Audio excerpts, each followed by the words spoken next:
દ્વારકામાં છેલ્લા 2 દિવસમાં ભારે વરસાદ વરસી રહ્યો છે, જેને લઈને હજી પણ અનેક જગ્યાએ પાણી ભરાયેલા જોવા મળી રહ્યા છે। ત્યારે કલેક્ટર દ્વારા પ્રતિક્રિયા આપવામાં આવી। આજે પૂનમને લઈને દર્શનાર્થીઓનો આ વિસ્તારમાં ધસારો પણ વધુ જોવા મળશે। ત્યારે કલેક્ટર દ્વારા જણાવવામાં આવ્યું છે કે સતત વરસાદ અને દરિયામાં ભરતીના કારણે પાણીના નિકાલમાં મુશ્કેલી આવી રહી છે। ત્યારે દ્વારકા આવતી બસોને હાથીગેટ પાસે ઊભી રાખવામાં આવી રહી છે। એટલું જ નહીં, ઝડપથી પાણીનો નિકાલ થઈ શકે તેના માટે મામલતદાર અને એનડીઆરએફ સહિતની ટીમો કામે લાગેલી છે।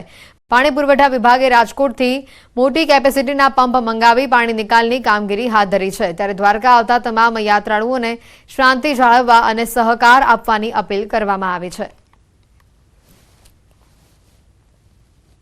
દ્વારકામાં જે હાથી ગેટ છે, ઇસ્કોન ગેટ છે, એની આસપાસના વિસ્તારમાં જે પાણી ભરાયેલું હતું, આ ઉપરાંત દરિયામાં ભરતી હોવાને કારણે અને વરસાદ સતત ચાલુ હોવાને કારણે પાણી નિકાલમાં થોડી મુશ્કેલી આવી રહી છે। આપણે જે એસટી બસો આવી રહી છે તે હાથી ગેટ પાસે ઊભી રાખીએ છીએ। આપણો એવો પ્રયત્ન છે કે પાણી જે રોડ પર કે નીચાણવાળા વિસ્તારમાં ભરાયેલું છે ત્યાંથી તાત્કાલિક ધોરણે તેનો નિકાલ થાય।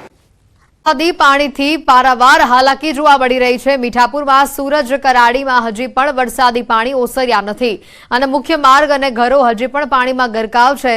પાણી ભરાયેલા હોવાથી લોકોને જીવન જરૂરિયાતની ચીજવસ્તુ લેવા હાલાકી પડી રહી છે। સ્થાનિકોના મતે ખાસ કરીને કેટલાય દિવસોથી તેઓને જમવાનું મળી શક્યું નથી, તો કેટલાક ફક્ત મમરા ખાઈને ગુજરાન ચલાવી રહ્યા છે। પાણી ભરાયેલા હોવાથી કેટલાક લોકોને શરીરમાં ખંજવાળ પણ આવતી હોવાની ફરિયાદો આવી રહી છે। આ સ્થિતિમાં કોઈ તંત્ર તરફથી હજી સુધી આ વિસ્તારમાં આવ્યો ન હોવાનો દાવો સ્થાનિકો કરી રહ્યા છે। દ્વારકામાં ન્યૂઝ 18 ગુજરાતીની ટીમ ગ્રાઉન્ડ ઝીરો પર છે ને હું સીધા દ્રશ્ય મીઠાપુરના જે બતાવવાનો પ્રયાસ કરીશ। આપ જે આ દ્રશ્ય જોઈ રહ્યા છો, મીઠાપુરનો સૂરજ કરાડી વિસ્તાર છે જે હજુ પણ પાણીમાં ગરકાવ છે। ગઈકાલે બપોરથી જ વરસાદે વિરામ લીધો છે, તેમ છતાં આ વિસ્તાર જે છે હજુ પણ પાણીથી લબાલબ છે અને પાણી ભરાયેલા છે। લોકો હાલાકીનો સામનો કરી રહ્યા છે।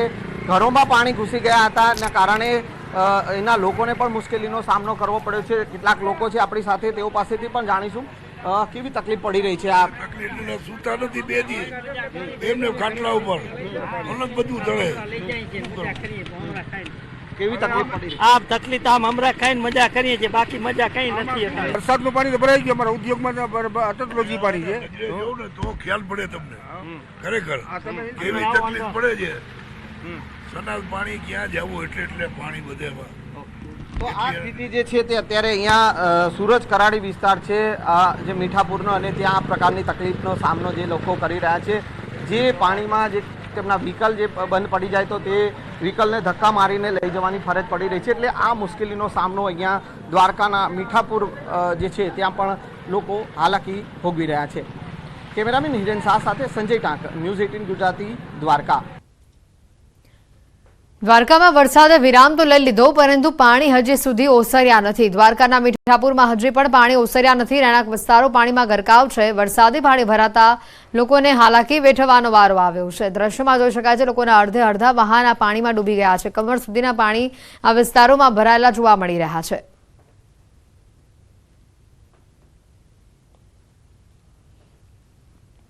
દ્વારકાના કલ્યાણપુર પંથકમાં પણ ફરી એકવાર મેઘરાજાની પધરામણી થઈ છે। કલ્યાણપુર તાલુકાના જામગઢડા ગામે મેઘરાજાની તોફાની બેટિંગ જોવા મળી। જામગઢકા સહિતના ગ્રામ્ય વિસ્તારોમાં મેઘરાજાની તોફાની બેટિંગથી ખેડૂતોમાં ચિંતા જોવા મળી રહી છે। મેઘરાજા સતત આ વિસ્તારમાં વરસી રહ્યા છે, ત્યારે મગફળી સહિતના પાકો માટે હવે આ વધુ વરસાદ આફત બનીને આવી શકે તેમ છે। જૂનાગઢના માણાવદરના ઘેડ તેમજ રિવરફ્રન્ટનો આકાશી આ નજારો સામે આવ્યો છે। ઘેડમાં જ્યાં નજર કરું ત્યાં પાણી જ પાણી જોવા મળી રહ્યું છે। 4 દિવસ બાદ પણ ઘેડમાં જળબંબાકારની આ પરિસ્થિતિ સામે આવી છે। ખેતરોમાં પણ પાણી ભરાયા છે। ભારે વરસાદથી હજારો એકર જમીનનું ધોવાણ થયું છે। જ્યાં જમીન ત્યાં જળની સ્થિતિ આ દ્રશ્યો પરથી જોઈ શકાય છે।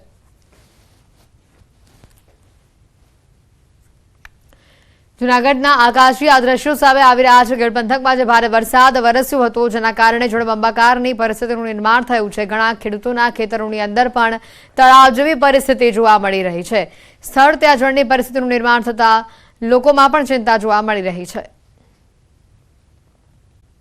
સમાચાર આવી રહ્યા છે। મોચરા ગામે પહોંચ્યું ન્યૂઝ 18 ગુજરાતી। મોચરાથી કુતિયાણાનો હાઈવે પાણીમાં ગરકાવ થયો છે। અનેક ગામ બેટમાં ફેરવાયા છે. કડચ, બગસરા, ફુલરા, હંટરપુર બેટમાં ફેરવાયા છે. ભાથરોડ, બાલાગામ પણ આખું બેટમાં ફેરવાયું છે.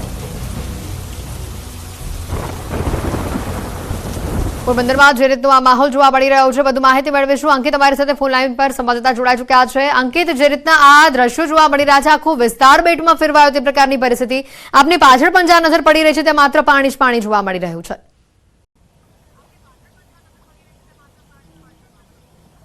ચોક્કસ ખાસ કરીને વાત કરવામાં તો અત્ર તત્ર સર્વત્ર જ્યાં જોઈએ ત્યાં માત્ર જળ અને માત્ર જળ જ છે તે જોવા મળી રહ્યું છે. ચોક્કસ પોરબંદર શહેર તેમજ પોરબંદરના ગ્રામ્ય પંથકોની અંદર છેલ્લી 36 કલાકથી વરસાદે વિરામ લીધો છે. ત્યારે ન્યૂઝ 18 ગુજરાતી પોરબંદર જિલ્લાનું આ પોરબંદર તાલુકાનું જ મોચા ગામ છે ત્યાં આવી પહોંચ્યું છે. અહીંયા અનેક જે ખેતીલાયક જમીનો છે, હજારો વીઘા ખેતીલાયક જમીન છે કે જે પાણીની અંદર ગરકાવ થઈ ચૂકી છે. સાથોસાથ લોકોના ઘરની અંદર પણ પાણી ફરી વળ્યા હોવાનું છે તે સામે આવી રહ્યું છે.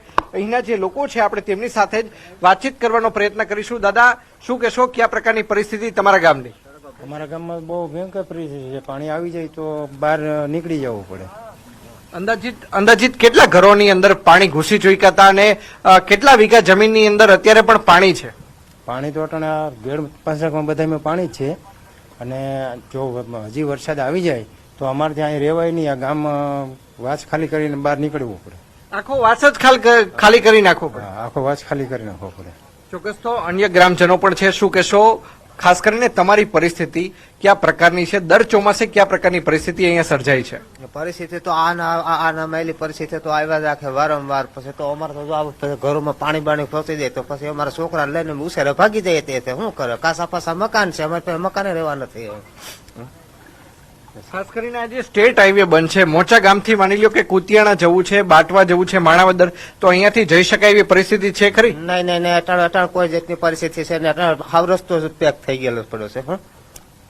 ચોક્કસ. તો અનેક ગામો છે કે જે સંપર્ક વિહોણા છે. કાકા, શું કહેશો, તમારા ગામની કયા પ્રકારની પરિસ્થિતિ છે? અમારા ગામની ભયંકર પરિસ્થિતિ છે સાહેબ. ક્યાંય નીકળાય નહીં, અંદર ને અંદર ઘરમાં જ રહેવું પડે. ઘરોમાં પાણી ઘરી ગયા છે, ખાવા પીવાનું ખાવું છે નહીં. એ તકલીફ તો છે જ અમારે. બધા કારણ જમીન બધી ધોવાણ થઈ ગઈ છે. હજારો વીઘા જમીન ધોવાણ થઈ ગઈ છે.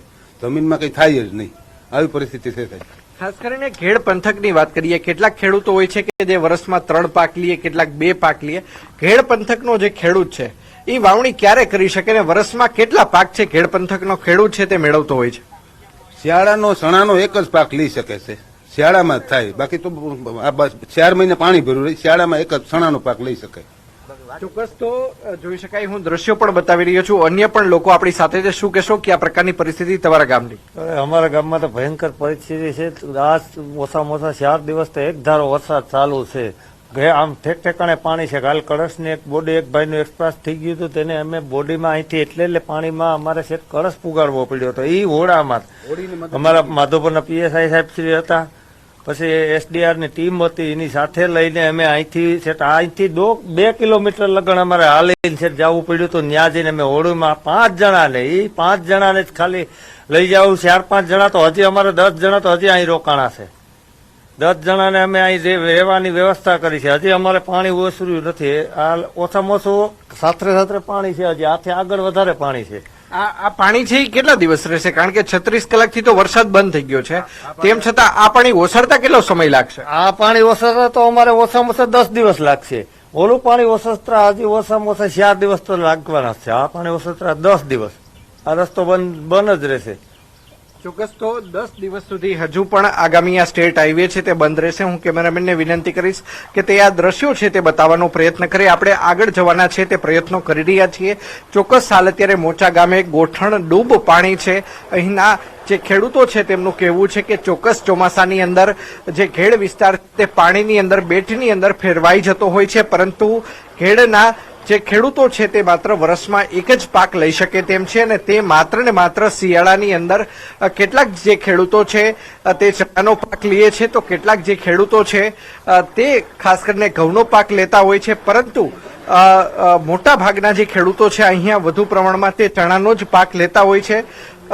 ચોક્કસ અત્યારે જ્યાં જોઈએ ત્યાં પાણી જોવા મળતું હોય છે, પરંતુ ઉનાળાની અંદર પણ અહીંના લોકો છે તે પાક નથી લઈ શકતા, કારણ કે અહીંની ભૌગોલિક પરિસ્થિતિ જ એક પ્રકારની છે. હાલ અત્યારે ઝરમર વરસાદ છે તે શરૂ થઈ ચૂક્યો છે અને હું કેમેરામેનને વિનંતી કરીશ કે તે ખેતરોના છે દ્રશ્યો બતાવવાનો પ્રયત્ન કરે કે અહીંયા જ્યાં જોઈએ ત્યાં આખું જે ગામ છે તે બેટની અંદર ફેરવાઈ ચૂક્યું છે.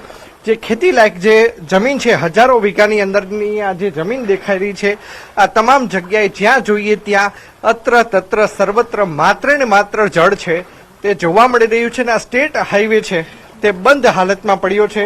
સ્થાનિકોનું કહેવું છે કે આગામી 10 દિવસ સુધી આ જ પ્રકારના હાલાત છે તે આ સ્ટેટ હાઈવેના રહેશે. જી બિલકુલ અંકિત, આભાર માહિતી બદલ.